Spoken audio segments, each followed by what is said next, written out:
یہ صرف ایک کتاب ہے، لیکن جب چاند اشارے سے ٹوٹا اس کے متعلق پوچھیں گے کہ کیا پہلے کبھی دیکھا تھا؟ 5 انگلیاں ہر کسی کے پاس ہیں، مگر وہ انگلی کہاں سے لاؤ گے جو چاند کو توڑ سکے؟ آخری کتاب نازل ہو چکی ہے، اب کوئی نہ کتاب ہدایت کی ضرورت ہے، نہ ہی کسی معجزہ کمال کے اظہار کی ضرورت ہے۔ یہی بات نبوت کے خاتمے کی دلیل ہے۔ نبوت کے بعد نبی کریم صلی اللہ علیہ وسلم نے من کنت مولہ فہذا علی مولہ کا اعلان کر کے امامت کو جاری فرمایا۔ نبوت کے معجزات و کمالات اور نبوت کا سارا نصاب آپ صلی اللہ علیہ وسلم اپنی آل میں اور اولاد علی میں تقسیم فرما گئے۔ حدیث پاک میں ذکر ہے، ایک عورت صحابیہ رضی اللہ تعالیٰ عنہ آئی اور عرض کی، یا رسول اللہ صلی اللہ علیہ وسلم، میرا ایک ہی بیٹا تھا، وہ مر گیا ہے، اب آپ دعا کریں یا میں مر جاؤں، یا پھر اس کے لیے دعا فرما دیں کہ وہ زندہ ہو جائے۔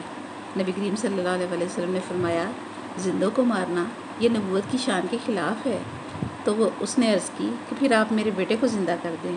آپ صلی اللہ علیہ وسلم قبرستان تشریف لے گئے اور فرمایا، قم باذن اللہ، اللہ اکبر۔ سارا قبرستان اٹھ کر کھڑا ہو گیا۔ سبحان اللہ۔ سوال اٹھایا کہ میں نے تو اس لڑکے کو کہا تھا، تو تم سارے کیوں اٹھ کھڑے ہوئے ہو؟ تو مردوں نے عرض کی، یا رسول اللہ صلی اللہ علیہ وسلم، آپ نے اس لڑکے کا نام نہیں لیا تھا، آپ نے ارشاد فرمایا تھا کہ اٹھ کر کھڑے ہو جاؤ، تو اللہ نے ہمیں حکم دیا کہ سارے کھڑے ہو جاؤ۔ سبحان اللہ۔ پاک کلام پاک میں رب العزت ارشاد فرماتا ہے، سورہ معراج آیت نمبر 41 میں، فَلَا أُقْسِمُ بِرَبِّ الْمَشَارِقِ وَالْمَغَارِبِ إِنَّا لَقَادِرُونَ عَلَىٰ أَن نُبْدِلَ خَيْرًا مِّنْهُمْ وَمَا نَحْنُ بِمَسْبُوقِينَ۔ سبحان اللہ۔ رب ارشاد فرماتا ہے، میں قسم کھا کر کہتا ہوں مشارق کے رب کی اور مغارب کے رب کی کہ إِنَّا لَقَادِرُونَ، کس بات پر ہم قادر ہیں کہ تم سے بہتر مخلوق بنا لیں، عَلَىٰ أَن نُبْدِلَ خَيْرًا مِّنْهُمْ۔ اللہ اکبر۔ آیت میں 3 باتیں ہیں۔ رب نے شروع کی آیت میں تو کہا میں قسم کھاتا ہوں، ایک ہے قسم کھانے والا اور وہ اکیلا ہے، اور وہ کہتا ہے کہ میں قسم کھاتا ہوں۔ پھر آیت میں فرمایا، تمام مشرقوں اور مغربوں کے رب کی، یہ کوئی اور ہے۔ صاف سمجھ آ رہی ہے قسم کھانے والا کوئی اور ہے، اور جس کی قسم کھائی جا رہی ہے وہ کوئی اور ہے۔ اور پھر فرمایا کہ ہم قادر ہیں، یہ کہہ کر خود اپنے ساتھ کس کو ملا رہا ہے؟ جیسا کہ کوئی اکیلا اپنے کمال کی بات کرتے ہوئے کہے کہ میں فلاں کام کر سکتا ہوں، اور جب کہے کہ ہم فلاں کام کر سکتے ہیں، تو 2 صورتیں ہیں۔ آپ اس سے پوچھیں گے کہ اور کون، یا پھر آپ انتظار کریں، پوچھیں نہ کہ جب کوئی اور وہ کام کرتا نظر آئے تو سمجھ جائیں کہ یہ ہم میں اس نے کس کو شامل کیا تھا۔ اللہ اکبر۔ اللہ کریم نے انی لقادرون نہیں فرمایا، انا لقادرون فرمایا، اور قرآن اپنی تفسیر خود بھی کرتا ہے کہ آگے اس قدرت کے 2 مظہر بتائے۔ پہلا سورہ واقعہ میں فرمایا، نحن قدرنا بینکم الموت وما نحن بمسبوقین علی ان نبدل امثالکم وننشئکم فیما لا تعلمون۔ سبحان اللہ۔ اللہ فرماتا ہے ہم نے ایک موت مقرر کی۔ نحن کا ترجمہ ہم نے ہی ہے عربی لغت میں، اور نحن قدرنا بینکم الموت، ہم نے تمہارے درمیان موت مقدر کی، اور ہم عاجز نہیں ہیں۔ وَنُنشِئَكُمْ فِيمَا لَا تَعْلَمُونَ، تم جیسے ہم بنا سکتے ہیں، اور اگر ہم چاہیں تمہاری ایسی حالت بدلے کہ جس کو تم نہیں جانتے۔ اللہ اکبر۔ پہلا دعویٰ قدرت کا یہ ہے کہ ہم تمہاری حیت بدل سکتے ہیں۔ اس میں نہیں کہا کہ میں بدل سکتا ہوں، ایسی حیت بدل سکتا ہوں جسے تم نہیں جانتے۔ اور دوسری جگہ لقادرون کی تفسیر قرآن نے کرتے ہوئے سورہ یاسین میں فرمایا، لَوْ نَشَاءُ لَمَسَخْنَاهُمْ عَلَىٰ مَكَانَتِهِمْ، اگر ہم چاہیں تو ان لوگوں کو مسخ کر دیں۔ یعنی ہم میں 2 دعوے ہیں کہ ہم حیت بدل سکتے ہیں، اور دوسری جگہ بھی یہ دعویٰ ہے کہ ہم مسخ کر سکتے ہیں۔ تلاش کرو اسلام کی تاریخ میں، ہے کوئی ایسا باکمال جس نے بھرے دربار میں کسی کی حیت بدل دی ہو؟ اللہ اکبر۔ یہ کہہ کر کہ تجھے بھرے دربار میں مردوں کے مجمع میں بیٹھے ہوئے شرم نہیں آتی۔ دربار شام میں مولا حسن پاک نے فرمایا تھا ایک گستاخی آل محمد صلی اللہ علیہ وسلم کو، تو وہ مرد ہوتے ہوئے عورت بن گیا تھا۔ معلوم ہوا مولا حسن نے حیت بدل دی اور مرد کو عورت بنا دیا۔ یا تو قرآن کی آیت کا نعوذ باللہ انکار کرو، یا پھر محمد صلی اللہ علیہ وسلم اور آل محمد صلی اللہ علیہ وسلم کی کشتی مودت سے اترو، یا پھر مولا حسن کو اللہ کریم کے اس ہم میں شامل کرو۔ اللہ اکبر۔ یا اس گھر کے علاوہ کوئی اور مثال لاؤ، اگر نہیں ہے تو پھر یقین اور عقیدہ بناؤ کہ ہم میں یہ شامل ہیں۔ دوسرا دعویٰ سورہ یاسین میں اللہ کریم نے کیا کہ لو نشاء لمسخناہم، اگر ہم چاہیں تو مسخ کر دیں ان کو۔ اللہ اکبر۔ مولا علی جنگ نہروان سے واپس آئے اور منبر پر بیٹھ کر خطبہ دے رہے تھے کہ ایک خارجی اٹھا، منافق اٹھا۔ اس نے کہا کہ ابو طالب کے بیٹے، تو اتنے عظیم دعوے کر رہا ہے، کیا تیری یہ قدرت ہے کہ تو یہ کر سکے؟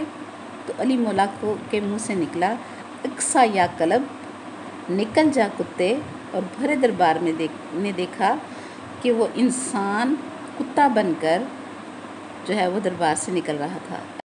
علی مولا نے کہا تو انسان کو تھا، انسان کو کتا نہیں کہا جا سکتا ہے۔ علی مولا جیسی حجت الہی کا اقتدار دیکھیں کہ علی مولا نے یا بولا تو بندہ تھا، کلب بولا تو کتا ہو گیا۔ اللہ اکبر۔ یا کہنے میں کتنی دیر ہی لگتی ہے۔ یاد رکھیں، علی مولا نے اسے کون کلبن نہیں کہا تھا، کتا ہو جا نہیں کہا تھا۔ مولا حسن نے بھی اس مرد کو کونی امرات نہیں کہا تھا، عورت ہو جا نہیں کہا تھا۔ معلوم ہوا جن کی ولایت کون سے بلند ہو، ملا اس گھرانے کی عظمت کو سمجھانے چلا ہے، مولوی ان کو اپنے جیسا سمجھتا اور سمجھاتا ہے۔ اور حسن مولا نے تو یہ کہا کہ مردوں کے مجمع میں آتے ہوئے حیا نہیں آئی، اور مولا علی نے بھی کتا ہو جا نہیں کہا ہے، بلکہ فرمایا ہے نکل کتے۔ اور امام مہدی علیہ السلام کے دور میں انسان سوئے گا اور صبح جاگے گا تو انسان نہ ہوگا، سور یا کتا بن کر اٹھے گا۔ گھر والے سمجھ جائیں گے کہ یقیناً قائم آل محمد صلی اللہ علیہ وسلم مہدی آخر الزمان کی ذات پر اس نے شک کیا ہے۔ انسان سوئے اور جانور اٹھے اور گھر محلے میں بات پھیل جائے کہ مہدی آخر الزمان کی ذات میں شک کیا ہے، تو اب فرق سمجھ لیں۔ اللہ کے خلیفے کچھ نہ کچھ بولتے ہیں، اور قائم آل محمد صلی اللہ علیہ وسلم ہوا کا خلیفہ ہیں، وہ اتنا بھی نہیں کہیں گے۔ سبحان اللہ۔ اس خاندان تطہیر کو سوچنا فقط بند کر دو، اس کو فقط تسلیم کرو کہ رب کریم قرآن پاک میں سورہ الذاریات میں ہمارے لیے ارشاد فرماتا ہے کہ میں نے تمہارے وجودوں میں، تمہارے نفوس میں اپنی نشانیاں رکھی ہیں، کیا تمہیں نظر نہیں آتی؟ ہم اپنے آپ کو تو سمجھے نہیں۔ اب کوئی بھی یہ نہ بتا سکے گا کہ وفی انفسکم افلا تبصرون، کہ ہم میں سے اپنے نفس میں ہم نے سے کتنی نشانیاں دیکھی ہیں۔ ہمارے سر سے پاؤں تک آیات الہی ہیں، نشانیاں ہیں۔ رب فرماتا ہے لا تاخذوا سنۃ ولا نوم، اسے نہ نیند آتی ہے نہ اونگ، اور ہمارا نفس اس کی نشانی ہے۔ ہمارا بدن سو جاتا ہے اور ہمارے نفس کو نہ نیند آتی ہے اور نہ اونگ، ساری رات پھرتا رہتا ہے، بدن سویا ہوا ہوتا ہے۔ پھر رب فرماتا ہے کہ حی القیوم، میں ایسا زندہ ہوں جسے موت نہیں آتی، تم مر جاؤ گے اور تمہاری روح وہ زندہ ہے جسے موت نہیں آئے گی۔ پھر رب فرماتا ہے تمہارا دل صاحب ارادہ ہے اور صاحب مشیت ہے۔ ہمارا دل ارادہ کرتا ہے، آنکھ دیکھنا شروع کر دیتی ہے، دل ارادہ کرتا ہے، ہاتھ ہلنے لگتا ہے، دل ارادہ کرتا ہے، کان سننے لگتے ہیں، دل ارادہ کرتا ہے، زبان بولنے لگتی ہے۔ اور ہم میں جو حصہ مشترک ہے کہ اللہ کریم کو ایک کام دوسرے کام سے غافل نہیں کرتا، اور ہم بھی بیک وقت سنتے، دیکھتے، سوچتے بھی ہیں۔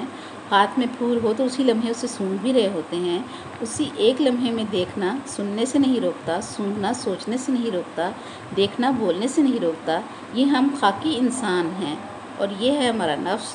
تو نفس اللہ اور نفس رسول صلی اللہ علیہ وآلہ وسلم کی شان کیا ہوگی؟ سبحان اللہ۔ ہمارے زمانے کے امام مہدی آخر الزمان اللہ کریم کی حویت کے مظہر ہیں، اس کی حویت کو چھپ کر آج بھی وہ ظاہر کر رہے ہیں، کل بھی مولا ہی ظاہر کریں گے جب ان کا ظہور ہوگا کہ ہمارے زمانے کے امام کا ظہور کلی ہوگا کہ وہ ہوا کا مظہر ہیں، اور اللہ کریم خود قیوم ہے اور یہ قائم آل محمد صلی اللہ علیہ وآلہ وسلم ہے۔ اللہ کریم دیموم ہے اور یہ دائم ہے۔ اللہ قادر ہے اور یہ اللہ کریم کی قدرت کا مظہر ہے۔ اللہ کریم مرید ہے اور یہ اللہ کریم کا ارادہ ہے۔ اللہ کریم قدیر ہے اور یہ تقدیر ہیں۔ سبحان اللہ۔ ہمارے زمانے کے امام اللہ کریم کی ہوا کے خلیفہ ہیں، اور اللہ کا کام ہے کہ اس نے کس سے یہ کام کروانا ہے، یہ اختیار اللہ کریم کا ہے، یہ تقسیم اللہ کریم کی ہے کہ مولا حسن عسکری علیہ السلام تک سارے کے سارے اللہ کے خلیفہ ہیں، خلیفۃ اللہ ہیں، اور ہمارے زمانے کے امام مہدی آخر الزمان ہوا کا خلیفہ ہیں۔ جتنا کسی کا وزیر بلندی پر ہوتا ہے، وزیر کی بلندی سے اس کے امیر کی بلندی کا پتہ چلتا ہے، نسبت کی وجہ سے یہ درجے ہیں۔ سلیمان بن داؤد کے وزیر نے آدھی آنکھ کی جھپک میں ملک سبا سے تخت بلقیس منگوا لیا تھا۔ یہاں سے معلوم ہوا کہ خود سلیمان علیہ السلام کیا ہوں گے۔ اور ہمارے زمانے کے امام کے وزیر کا رتبہ دیکھو کہ اذان و اقامت ہو چکی ہوگی اور میرا امام پیچھے مڑ کر فرمائیں گے، اے مریم کے بیٹے عیسیٰ، امامت کرواؤ، نماز پڑھاؤ، اور عیسیٰ علیہ السلام ایک قدم پیچھے ہٹ کر ہاتھ باندھ کر سر جھکا کر عرض کریں گے کہ میں آپ کا وزیر بن کر آیا ہوں، امیر بن کر نہیں آیا، سبحان اللہ، اور آپ کے امام نماز پڑھائیں گے، اللہ اکبر، اور عیسیٰ علیہ السلام نبی ہو کر مقتدی ہوں گے۔